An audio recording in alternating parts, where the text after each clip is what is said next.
Welcome, everybody. My name's Tony Lagotta. I am a host of the 8-Bit Bros and better half of WBLZ Media. We're live here on WBLZ Media's page with a plethora of guests. Tonight's discussion will be sports, politics, and social justice from the 60s to today, especially pertaining in sports. A lot of this conversation comes from the streaming series on YouTube called Joyland, which little background on that begins in July of '64 as the riots are sweeping New York after a cop has killed an unarmed African-American teen. Along with civil rights, social justice, and political corruption, a strong basketball theme runs through the series as a former New York Knicks star takes on the rich and powerful to bring an ABA franchise to Brooklyn. The first two episodes are available on YouTube right now on the Joyland series page. Written, produced, directed by three of these talented people here. Russell Friedman, Gary Morgenstein, and DeMone Seraphin. Other guests here, we have Len Elmore sitting here. We got Kim Belton. We got John Quinn, Don Markus. With that in mind, we're going to start this conversation, and I'm going to let Gary open it up.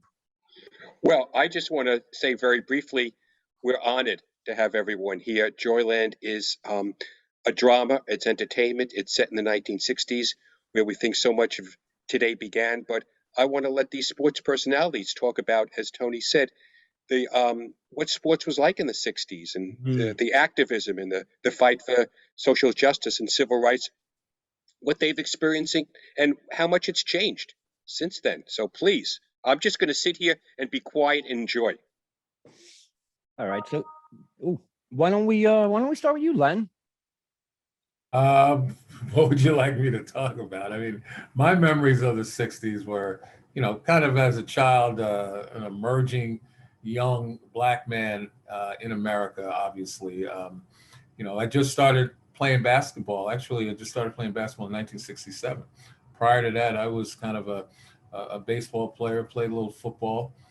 My family had moved from the projects in East New York, where I grew up till I was about 12, and then both my parents got jobs working for the city, so we could afford a little house in South Queens, and kind of expanded my horizons out there, particularly with regard to understanding what segregation was. We lived in a small hamlet that was just about all black. Where I lived in the projects, believe it or not, was highly integrated. If you weren't black, you were Jewish. If you weren't Jewish, you were Italian. And so, we all got along. And when I moved to that neighborhood in Queens, I started to see some noticeable differences. Going to a public school in Brooklyn with that, interracial classmates, we were pretty advanced. I was in what they call IGC class. When I got to Queens, which was predominantly black, I was in the 5th grade now. I was doing work that I had done in the 3rd grade. So that was something that kind of taught me about the inequities of education, particularly in a neighborhood that was pretty much working class. But, those are kind of my introductions to, a different world than I had experienced when I was living in Brooklyn. And kind of went on from there. I don't want to take up all the oxygen in the room, but that was kind of the start right there. I want to follow up. Len said some interesting things because I moved from Brooklyn to Long Island, but in 11th grade. And I was talking, Russell and I basically grew up on the same street in Brooklyn. That's how far back we go. And I was asking him earlier today if he felt as sheltered as I did back then, because we talked about the '64 riots. I went to summer camp. I knew nothing about it. My parents never talked about it. And it was clearly where we lived in, I guess it's Flatbush, area near Madison High School. It was, as Len was talking about, it was Jewish and Italian, and there were some black kids in our school, and the first time I ever remember race as an issue was when Martin Luther King was killed, and I had a friend a black kid who I played in the schoolyard with all through public school, and he looked at me and he basically told me to get out of get away from him, and I I didn't understand it. I didn't quite grasp it. And this was when I was like 14 or 15 years old. And, it actually changed. I became much more aware, believe it or not, when I moved to Long Island, to Great Neck, which was a very upscale white community, but they were also much more politically active than we were in Brooklyn. And I've learned about, Harry Edwards, and I learned about, the 60, what happened at the 68 Olympics, and people talked about it, and people were into the protesting the Vietnam War, which they weren't doing in Brooklyn. So it was an interesting juxtaposition of me going from this, you would assume a neighborhood in Brooklyn, which you assume would have a lot of, issues and questions about race, to one in Long Island where you didn't. But I learned so much more going to Long Island. That's an Well, I'll be the next guy from Brooklyn. I grew up in Canarsie, and a block from my house was John Wilson Junior High, 211, where I learned how to play basketball against old Jewish guys boxing out and setting picks away from the ball. And when I beat the #1 guy one-on-one, Suarez, I had to leave the park and go to the next park, and wound up in sort of East New York and played basketball there with all African Americans. But in my neighborhood, on my block, was Italian, and they were part of the riots against the busing in a block away from my house. It was the national story. And these were not only Italian, but they were immigrant Italian. Most of the households, first generation speaking English. Everybody went to Catholic school, and it was hardcore adversarial relationship at every moment, racially, in my neighborhood, on my block. It was a block away from Goodfellas, where you saw the Bamboo Lounge. It was just we were the borderline Canarsie from East New York, Brownsville, Bed-Stuy, on different areas, Flatbush, and these guys were brutal. It was tough. It was a tough time. Well, I know. But also CYO, I'll just say one more thing. CYO basketball was great. And Len, we actually played not far from probably where you lived, Atlantic Avenue, St. Rita's. A lot of the teams would play there on Saturdays, and that was very racially integrated and was great basketball. Well, I was born in Jackson, Mississippi, and I was part of the northern diaspora of Black folks leaving the South to find better pastures up in the North, whether that be Chicago, New York, and so forth. But my mother wanted us to leave Jackson, Mississippi. I think I was about 4 or so. And she wanted us to leave because she was tired of hearing her kids being called the N-word, and also her being called that. So she loaded up. The car. I think we had 3 trunks, and she had 3 kids. And we drove from Jackson, Mississippi, because my uncle lived in New York City, in the Bronx, actually. We drove there, and I remember stopping in Lookout Mountain, Tennessee. To put it in context, this was during the time when the Freedom Riders were on the run, and they didn't know where they were, type thing. Obviously, we all know what happened to them, but I had to pee like a racehorse. I hope I can say that on Facebook Live. But anyway, I had to be like a racehorse, and we stopped at Lookout Mountain, Tennessee, and I got up as any kid would do, jumped out of the car and started beelining to the toilet. My mom grabbed me, snatched me back, and she took me in the back because it was Jim Crow laws. It was whites only. I had to go around in the back. But anyway, we finally got to the Bronx, and there was a guy by the name of Lou Zachlin. He owned a sporting goods store, and Lou at one point used to be a scout, Major League Baseball, but he ran the athletic program at I don't think I even told you this, Len, but he ran the athletic program at the Jewish Y in what was it? Like around 200th Street, 200, in the 200s. No, excuse me, check that. It was the Washington Heights Y. It was the Washington Heights Y. It was a Jewish Y there. And so, anyway, my mom said, hey, I got 3 kids. So he proceeded to help get my brother into high school, my sister into junior college, and then I was just still waiting to actually go to school. But yeah, that was the journey to get to the Bronx. And again, I won't suck up all the rest of the air in the room. But it was interesting that in our lifetime, Jim Crow was alive and well. We don't think about that right now. And, you know, we're not that old. We're old, but not that old. But Jim Crow was alive and well. So very interesting time. That's definitely a tough law and bitter pill to swallow, the whole Jim Crow.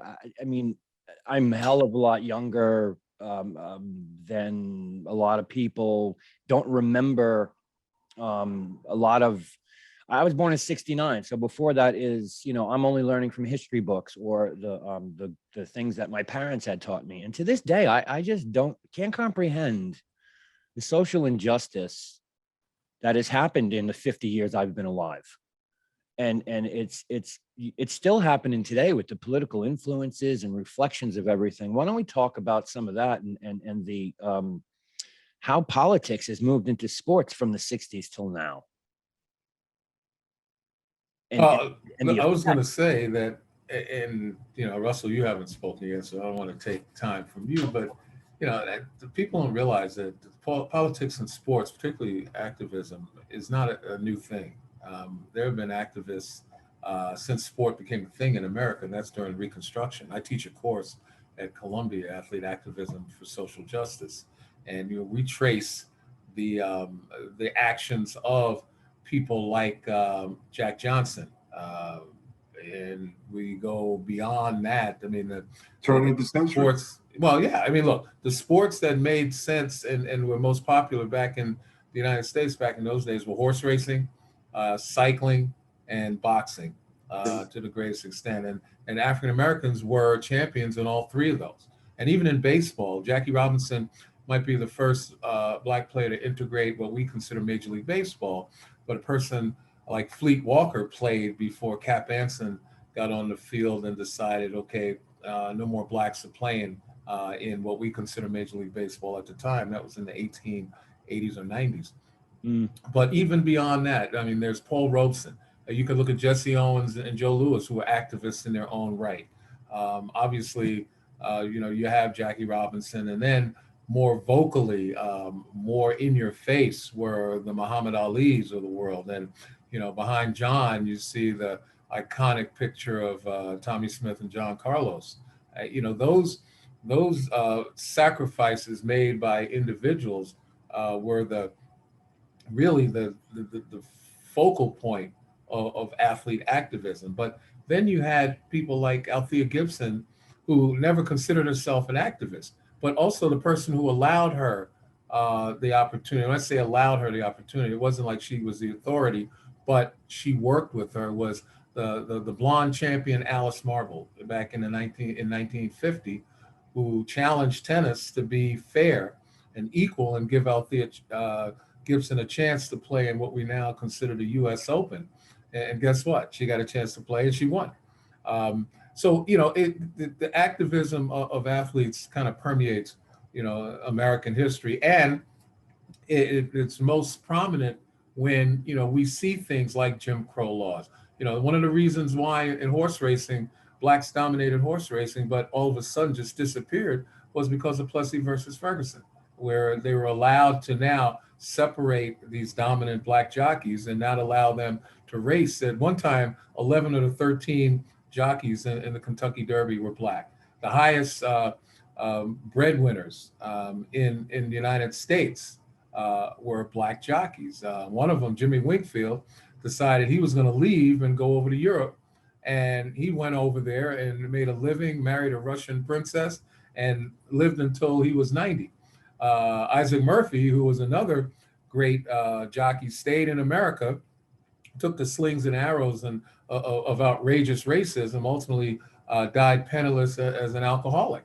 So, the impact of this activism, where people tried to stand up, is obviously chronicled throughout history. And then, again, we look at modern day, we talk about the individuals who sacrifice something. And that, to me, is the difference right now. We have a lot of guys and women who speak up. I think the women, more than anyone, particularly the WNBA, are the ones who have literally sacrificed. Maya Moore gave up her career for criminal justice reform.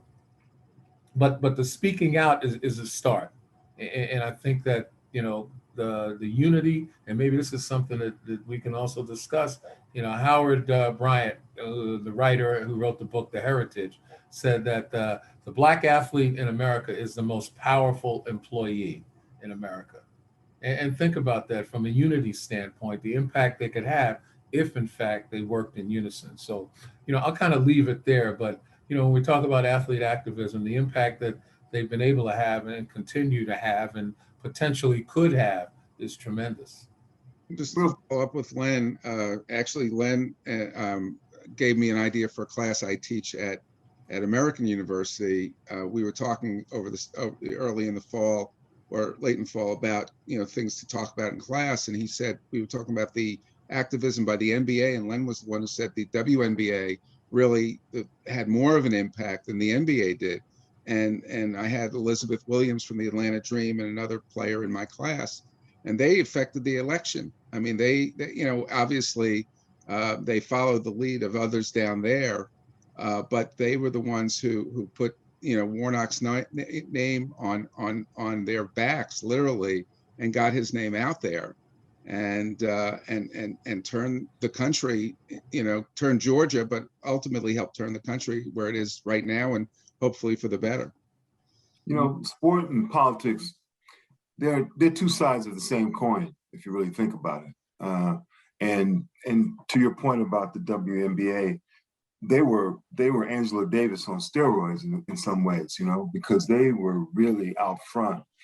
And I just think it's been I think people get it kind of twisted, because there's a long, long, long history of just athletes making a stand. I mean, you go back to Len mentioned it, turn of the century, Jack Johnson. I mean, Jack Johnson was riding around in best cars. He was nattily dressed, and secretly there were a lot of Black people who were rooting for him, just rooting for him at all time, because he was there was Black pride. There was Black pride, and he embodied that. Think about it. There were some who didn't want him to succeed. Correct. Because they thought he was holding Black folks back because Correct. Of his outrageous behavior. Yeah. And plus, white people feared him. Crazy enough, they feared him. He was one of the most feared men in America at that point. And I just think we sometimes revel in the now, and we don't necessarily look back to the history. At least some of the athletes that live now, that are doing what they are paid to do now, they don't necessarily know the history of some of this, but I really think if they did, it would really even help their activism.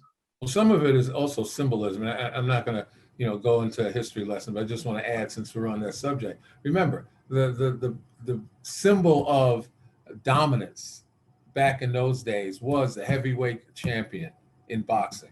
That was the ultimate in masculinity.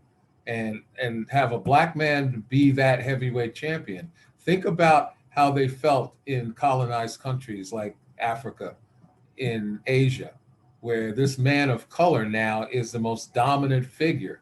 You think that the imperialists weren't uneasy back in those days? They kept people from disseminating the fight films because they didn't want to show it in those countries, because who knows what could have happened. All of a sudden, some of the colonists would get ideas, and they always outnumbered the white settlers. And so there was a huge fear that Jack Johnson placed, as you said, Kim. That's one of the biggest reasons why they feared that. They wouldn't show the fight films in the South because of his dominance. And again, I didn't mention, Colin Kaepernick is one of those guys who broke the mold with regard to being a member of a team sport. Usually the guys and the gals who were protesting were individuals, but Colin Kaepernick kind of broke that mold. And he really set off a course where, disinformation, certainly as to what his motives were a way to try to snuff out the impact that he had. I think he paid the highest price out of all athletes at this point. Personally, I believe that. I mean, he pretty much lost his career for speaking out. I don't think a lot of people understood what he was trying to do. I've had a lot of conversations with people about it, and the one thing I always hear about Kaepernick was wrong place, right time, or wrong place, wrong time, however you want to use the term, that he should have done it in a different way instead of at a press conference after a game or whatnot. But I think the point, the mission was lost. Well, I mean, I think it's the politics where, again, people were able to conflate him protesting against the way Black men particularly were treated by the police and say all of a sudden he's protesting against first responders, against the military, et cetera, which couldn't be further from the truth. But he did lose his career in football, but he became, a spark in the concept of the movement. And quite honestly, you talk about losing a living. Thank God for Nike. Well, thank God for Nike. But I also want to, if we can just kind of bring even more context to our sharing tonight, speaking in terms of athletics, athlete, art activist, I think one could argue that athletes and artists in general, certainly Black performing artists, walk that same trajectory. For every athlete that we've named, I'm sitting here taking notes, and I'm thinking about the likes of, we've mentioned Paul Robeson, who lived at both spheres. Yeah, Paul Robeson, but then the Ruby Dee and the Ozzie Davises, Sidney Poitier and Harry Belafonte, and then even before them, Marian Anderson, that athletes and Cab Calloway. Cab Calloway for sure. Sammy Davis, even though he had a harder road to hoe because of his allegiances. But I mean, and so what's exciting for me is that we have these artists who are bringing this story through the lenses of athleticism, and how again, we mentioned Kaepernick, and I marvel at really the precursor to Kaepernick was watching, we talked about the champ being stripped certainly of his livelihood. Ali for sure, absolutely Ali, being stripped not of only of his livelihood, but ultimately his American citizenship. We wanted to do away with Ali as a result of his activism. And so I'm really excited that Joyland creates the opportunity for these kinds of conversations, and that, John, I'm really moved by your experience in terms of desegregating the sports, that your part of your reality was playing in that mixed effort, and that's the genesis of our show, that this former Black player turned preacher and this white player come together with hopes, watch this, there's activism, of turning the tide of the community. Brooklyn, it is. And so the song "Everything Old is New Again," it is true for sure. And I think that also is kind of the jump off point for Joyland, that we look back in this contemporary context to look back over our history and go, wow, we're still battling the same issues. They're manicured differently, but we're still engaged in this battle where, as we look back, it seems like we've made very small steps of progress. And so I'm excited about this conversation tonight.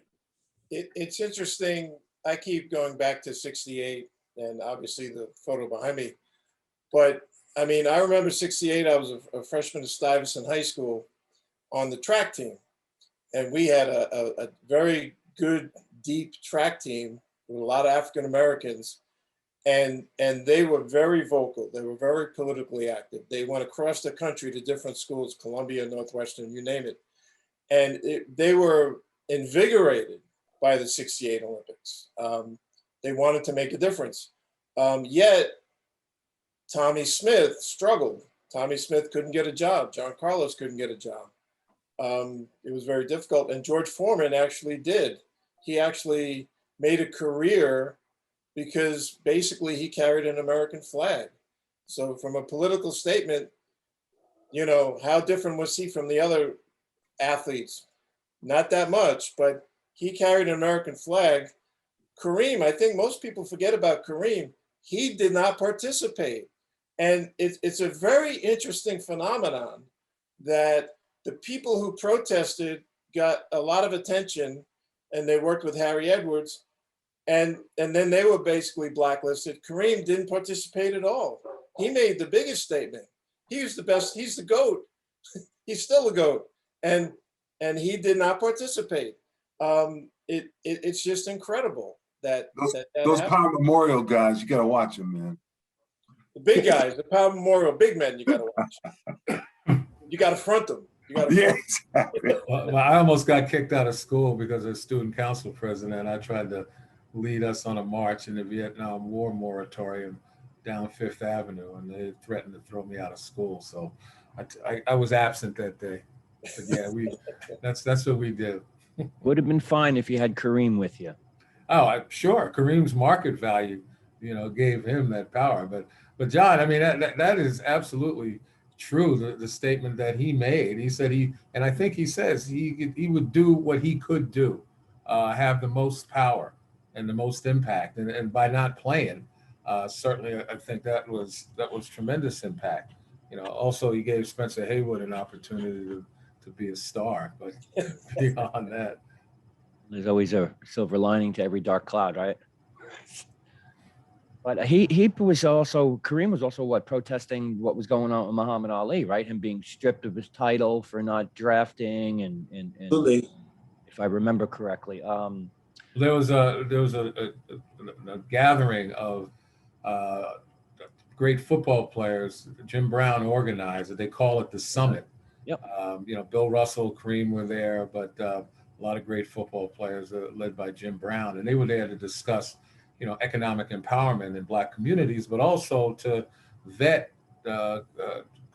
Muhammad Ali as to his reasons for being a conscientious objector and going through what he went through. And after hearing him, they all decided they were going to support him. But that was an example of the unity that I talked about. That if athletes recognize their power today, not individually, because individually they'd get slapped down. Look at Colin Kaepernick and others. But if they acted in unison, in a united fashion, the amount of impact they could have, considering that sport is woven so tightly in our mosaic, in our social fabric, you know, the amount of power that they could wield would be tremendous.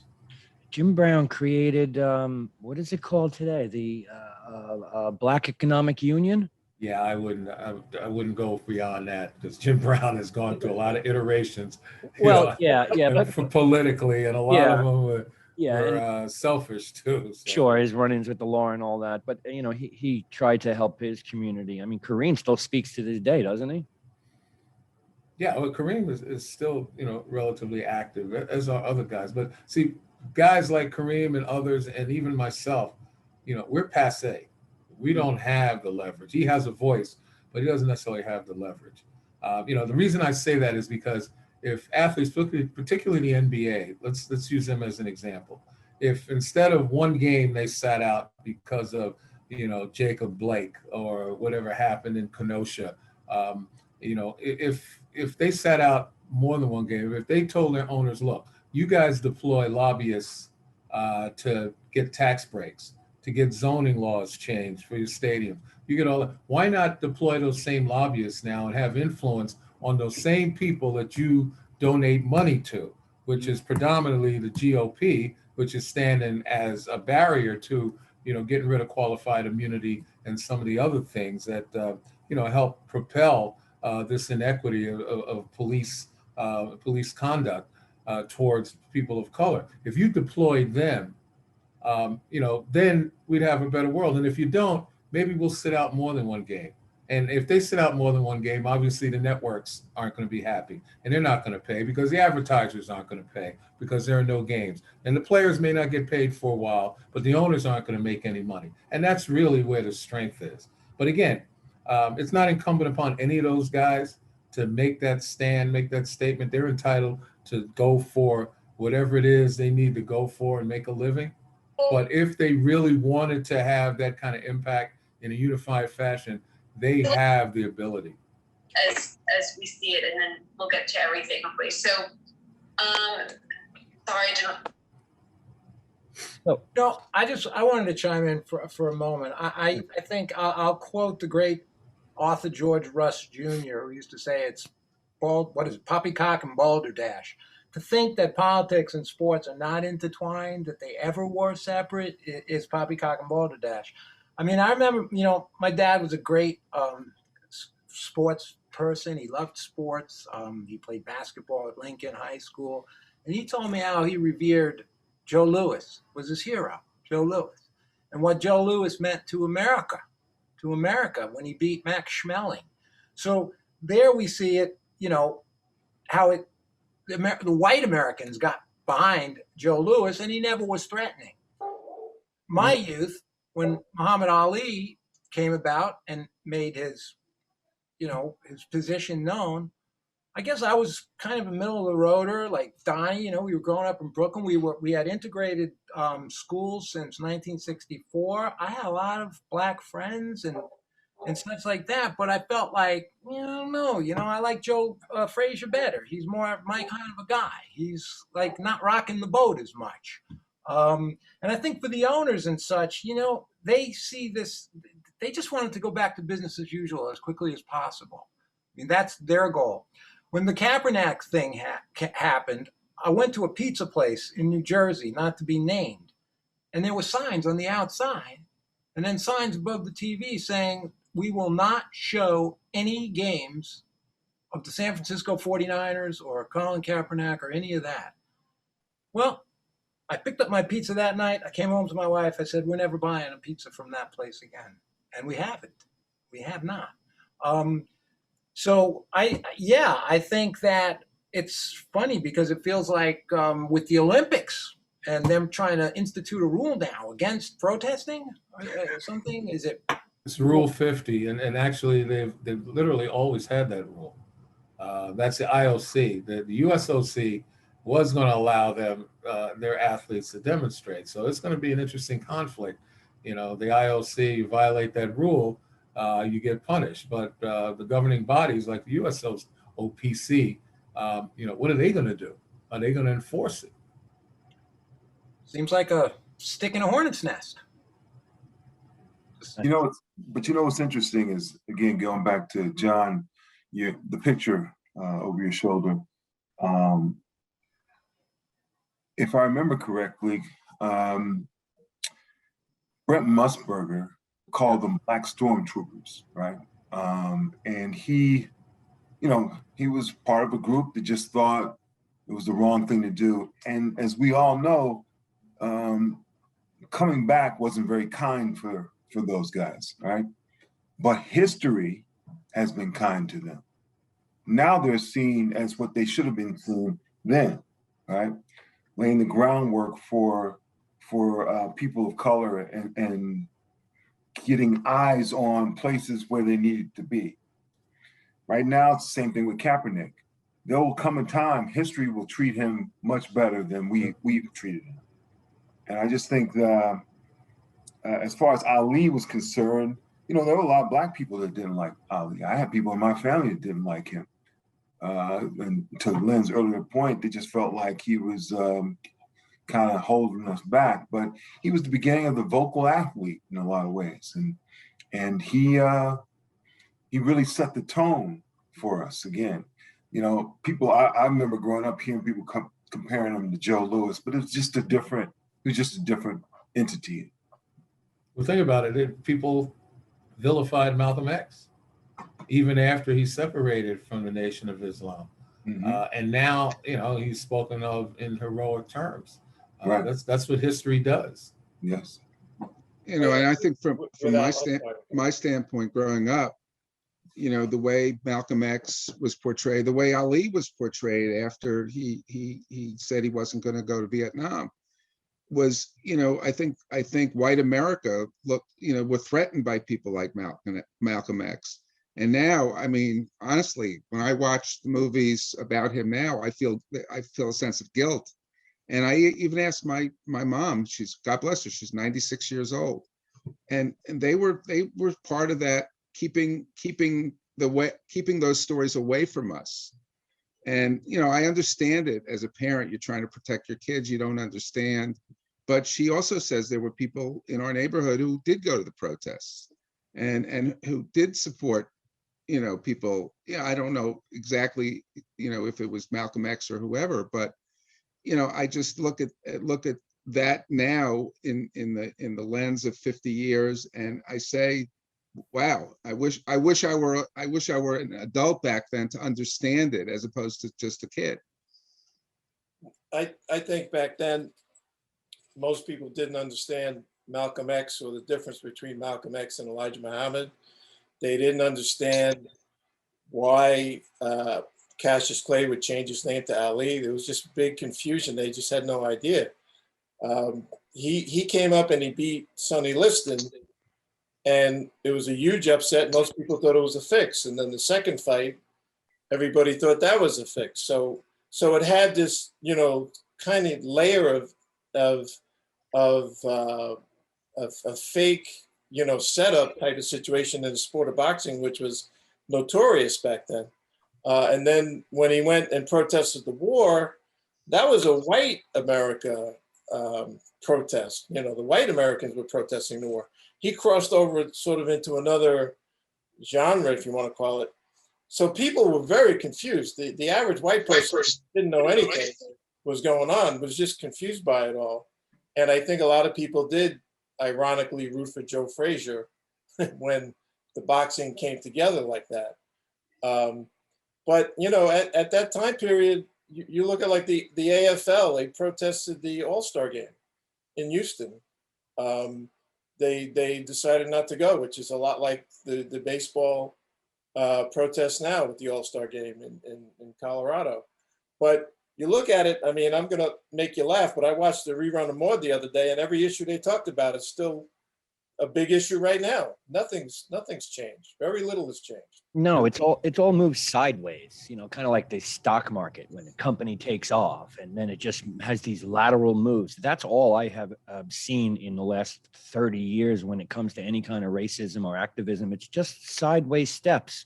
And then at some point, just sweep it under the rug, and in 4 years, it'll pop up again. Well, that's exactly what happened in 68. After 68, we had a moment. And I like to say, the next time we had a moment was here with George Foster and the other extrajudicial killings of Black males that, were essentially brought into your homes through the magic of videos on cameras. But the bottom line is that after 68, we had that moment, and suddenly it was kumbaya. Even Nixon signed an executive order for affirmative action, recognizing systemic racism in hiring, et cetera. And people tried to make a difference, over that period, maybe 6, 7, 8 years. It was kind of peace in the world. But once again, with the change in politics and, people feeling like, all of a sudden there's too much. People are getting too much. All of a sudden there's poor economic times and resources are scarce.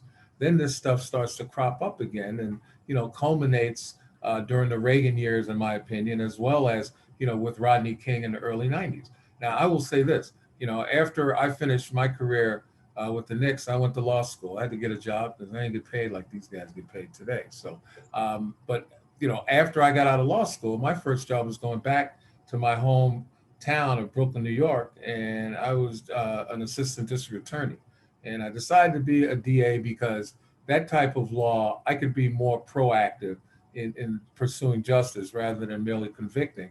And ultimately, I wound up prosecuting police misconduct. I didn't prosecute homicides, but much of the assaults and the shootings and things like that, I had a hand in prosecuting those cases in the office of Elizabeth Holtzman. And I will tell you today, I wish to God that we had videos of the things that occurred, because back in those days, judges and juries, whoever was the trier of fact, never believed anything that the complaining witness had to say. It was usually the complaining witness's word against the police officer's word. And, ultimately the police officer's word was always considered. Then the complaining witness, unfortunately, usually had a record, had some kind of blemish that would allow the jury to kind of weigh the two and say, well, I'm not going to ruin this cop's, career on the basis of this person, even though you would have incontrovertible evidence.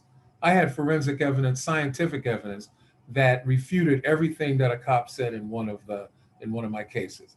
And the judge who was acting as jury still found him not guilty. But today, it's harder to nullify evidence that you can see. Rodney King was one thing, and that was in the 90s, and that was tried in, an all-white jury in Ventura County. But today, when you see this stuff, the Walter Scott case, the man who was shot in the back and killed by the police officer in Charleston, if you hadn't had video, his story was that Scott attacked him, took his taser away, and he had to shoot him in self-defense. He had no idea somebody took the video. And suddenly the video tells a different story. Same thing in some of the other cases where the video tells a different story. And even then, in Jacob Blake's case, the video told the story. He was shot in the back, whether he had a knife or not. He wasn't a threat to the officers. The 5 or 6 officers surrounded him because he was moving away from them. Yeah. But the bottom line is we're in a different time right now. And I'm hopeful that this moment turns into a movement. Well said right there. I don't even know how to follow that up. We've been mentioning a lot of, obviously, the 60s. Something that pops into my mind is the Syracuse 8 in the 70s. The 8 football players who sat out college, sat out of a spring training, because they wanted to bring awareness to discrimination on campus. And that was swept under the rug. They were pretty much dismissed from the team, never to play again. Careers were over. I believe they got to keep their scholarships. I'm not sure. And then 25 years later, a court case was settled. 25 years later. There's the Wyoming 4 team who just thought about protesting against Brigham Young at the time when they were discriminating against Mormons of color. They just thought about it. They went to their coach and said, Coach, what do you think? He says, you're all done. Took their scholarships away. And they were a top 10 football team in college football. Took 14 guys' scholarships away, never played again. The program suffered over the years to follow. But those guys were never really, exonerated to the extent that people didn't realize that they didn't do anything. They just wanted to discuss it. But then you have the flip side, the University of Missouri, who protested racism on campus about 5 years ago. And they, to a man, decided, okay, in unity, and this is the example of what unity can do. They said, we're not playing until the chancellor and the president of the university resign, because they did nothing to affect the racism, to eliminate the racism on campus. And do you know that those 2 guys resigned? Because the flip side was, if the players didn't play, the University of Missouri stood to lose $1 million each game they didn't play. Money talks. Well, you mentioned unity. I think this is one of the stories that was under the radar for far too long and still is. Kylan Hill, down in Mississippi. He literally is the reason that they changed the flag, because he said, I'm not going to play. I'm not going to play because I can't in my own wisdom look at that flag and quote unquote respect that flag and play for that flag. He said, I'm not playing. I'm done. Kim, why do you think they changed the flag? Was it because they felt that Hill was right? No, because he's a great player. That's No, why. also because they realized that if he didn't play, other Other guys recruits are are going going to say the same thing. And recruiting. Right. And recruiting. So they had to. So, man, but it didn't, I don't think it got as much of the love that he should have got, considering what he did. I mean, that's a flag that, That's because the SEC started to take credit for the institutions. They started to take credit for it and crowded him out of taking the credit. Because again, their fear was that players would say, hey, now if I go to Alabama, I'm not going to Alabama because they have one of the most restrictive reproductive laws in America. And I've got a sister and I've got a mother and I've got nieces, and I don't want them to have to live under something as draconian as those laws or anyone like that. They're afraid that in other states, they'll pass laws that are more oppressive, and suddenly these great players, SEC, obviously what they mean in football, these great players are going to ultimately say, you know what, I'm not going to any of those schools. And the result is loss of prestige as well as dollars. Probably the dollar. That reminds me of Bernard King. When he left Brooklyn and he went to Tennessee, and he had a hell of a time down in Tennessee. I mean, he was harassed all the time. It was just a shame. So it was Ernie Gernfeld, to be honest with you. A Jewish guy in Knoxville, that didn't hold up too well either. Yeah. It's funny. You think about stereotypes and that are around the different conferences and different leagues, if you will, NBA, track and field, just name it, right? But I think what people forget, the ebbs and flows. If you remember, in the late 70s, the NBA was headed nowhere. It was headed nowhere. And people forget that, they call it, it's a black league. These guys, they're making all this money, they're taking care of it, this, that, and all the tropes that you've heard before. But they forget that, remember now, in its inception, the NBA was a way for a Jewish kid to get out of Hell's Kitchen. In fact, the first basket was made by a guy named Sheckman. He made the first basket in the NBA. And so now you fast forward to in the 70s when they were saying, oh, it's terrible. What did it take for him to get it back? Magic and Bird. Perfect for him. One black guy, one white guy. White people can root for the Boston Celtic guy. Black folks can root for the LA Laker guy. And that's what, kind of really, quote unquote, saved the league. New Yorkers rooted for the Knicks instead of the Brooklyn ABA team that never existed. Yeah. Another social injustice that comes to my mind as we're discussing this is Michael Sam, football player, first openly admitted gay player, never played a game, contract terminated after his first year. There was talk of executives from inside the NFL saying what happened with him may stop other in all sports from stating who they are. I mean, before that, there was Glenn Burke in Major League Baseball, whose career, basically ended and he was considered a very valuable player. And I think that there are going to be certain leagues, obviously the WNBA is very socially conscious, and they're when I covered the LPGA back in the 70s and 80s, there was issues about how many lesbians there were on the tour, and whether it was good for, and a lot of the women would hide behind, but they wouldn't come out because fearful of being ostracized just as a player, but also their brand. And it took a long time for there to be acceptance of golf, and now in other sports, you have a lot of women, especially, and Len talked about it before, I think it's more female athletes now who are coming out, and not coming out in the sense of their sexuality, but coming out in terms of being spokespeople for causes. And I think that, I think with Michael Sam and with others, I think it's going to be a league by league. I think some leagues will, embrace it, and some leagues will try to hide behind, get away from it. Yeah, but that's going to be consumer driven, I bet, because that is the next frontier. LGBTQ issues, that's the next frontier that people are going to have to start dealing with, and particularly, the trans situation is so complex right now. But leagues are going to have to start to figure this out as they move forward, because consumers are getting more sophisticated as well, and people are getting more activist. Another area is mental health.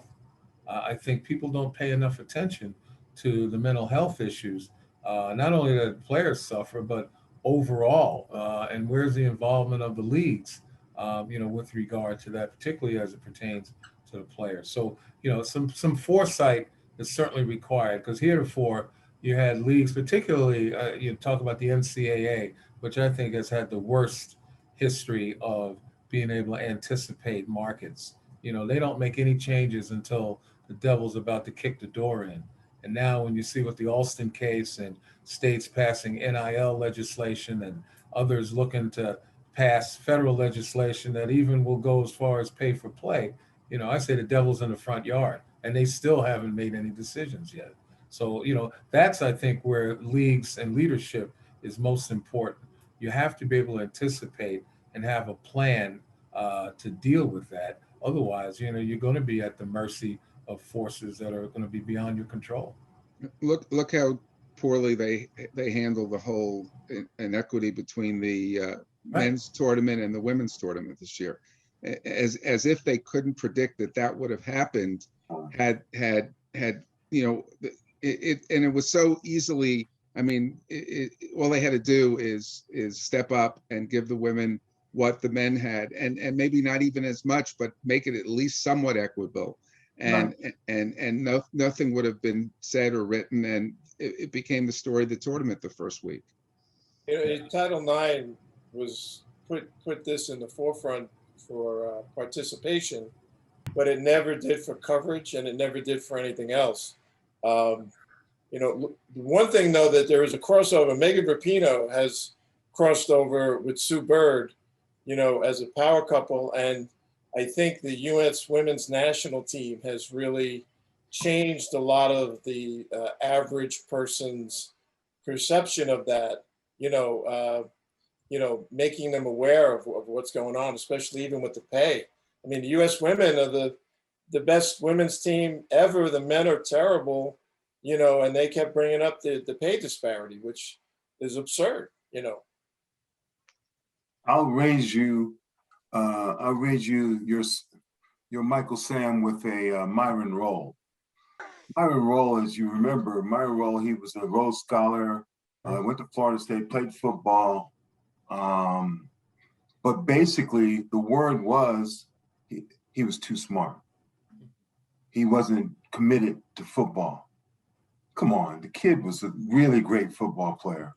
He just, because he was a thoughtful, thinking athlete, unfortunately, I don't think they wanted that. And so he's okay now because he's a doctor. Oh, yeah, he's a surgeon now. He's doing great. Surgeon in Boston. Yeah, he's doing wonderful things, and plus he's doing stuff over in, I believe in Africa. No, in the Bahamas as well. But yeah, the interesting thing is that we would go talk to coaches and have meetings with them. He said, I just need him to focus a little bit better. Again, some of those tropes that what that really means. He knew more than the coach did. But what that highlights is the kind of institutional and even systemic racism that Black athletes and athletes of color have faced in college sports for such a long time. So be on the lookout, because I'm co-chair of the Knight Commission, the college intercollegiate college athlete reform group, and we've just put out a paper that should drop next week, a racial equity report, where we did a lot of research and really are making some recommendations to try to end that type of action that has, held young people, particularly Black athletes, have held them back and created barriers from equity for such a long time.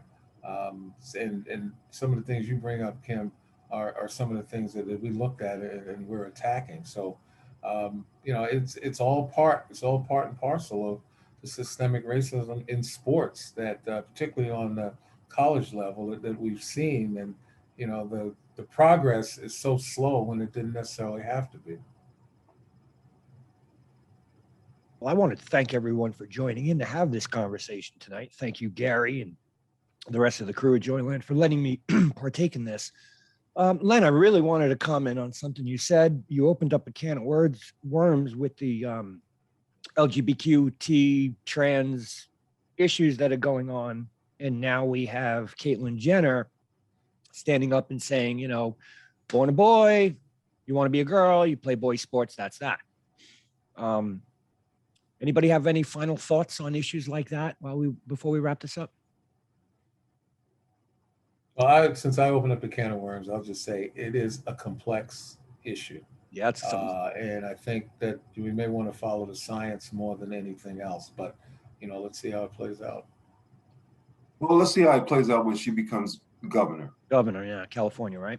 Please. We've seen stranger things. I mean, Arnold Schwarzenegger. Yeah, we have. Yeah, Arnold Schwarzenegger. So don't laugh too loudly. No, we've had Trump. I mean, I understand that. I'm just saying, please, because of her politics, more than she was a Trump supporter. That's all. But that's just my personal opinion. How ironic, right? Does anybody have any final thoughts on how we help to make change in this? Because like I said earlier, it just seems to keep going sideways. The only thing I could think of is you need more owners. You need a change in ownership, because Len said it earlier. I mean, that's where the power is. That's where changes are made. Upper management. I mean, you look at the NFL draft last week. Oh, we got the ESPN boardroom cams and everybody's white looking like me and Don. Now we are cerebral and sagacious, but you need more people. You are, John. Yeah, I'm telling you. Thank Dick Sandler for that. I want to thank you, gentlemen, for sharing your time with us here to discuss this tonight. Thanks, Len Elmore, Kim, appreciate it. John Quinn, Dan Markus, Russell, of course, Gary. Where'd DeMone go? He bowed out. He had some trouble and he lost connection. He was trying to come back. But thank you, Tony, and thanks everybody. I just want to leave that I think it takes a tremendous amount of courage and conviction for an athlete or any person really to step up and to fight against injustice or the system or any of the things that we see and want to change. Courage and conviction, and I respect it. As I get older, I respect it a lot more. Well said. Here. Anyone else? Final words, final thoughts? No, we're good. Want to thank everyone once again. This has been Tony Lagotta for WBLZ Media. Signing out. Thank you so much, people. Have a great evening. Thanks, everyone. Joyland, YouTube, check it out.